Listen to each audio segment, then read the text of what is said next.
How to delete cover photo in Facebook Lite. Hi everyone, welcome to our channel. This is Rose and without further ado, let's begin. First of all, download and install Facebook Lite application on your device. Tap to launch Facebook Lite app. Sign into your account with your credentials.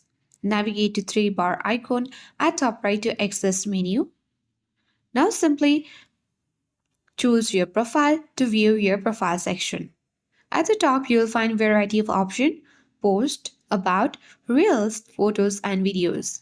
Select photos, scroll down, and look for cover photo album. Select cover photo. Currently, this is our cover photo. Tap to open it. Choose three dots at top right. From this menu, you need to choose delete button. Tap delete button.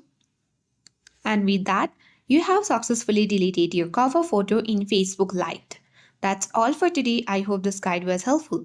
If it was, then do like, share, comment, and don't forget to subscribe. Thank you for watching, and I'll see you in the next video.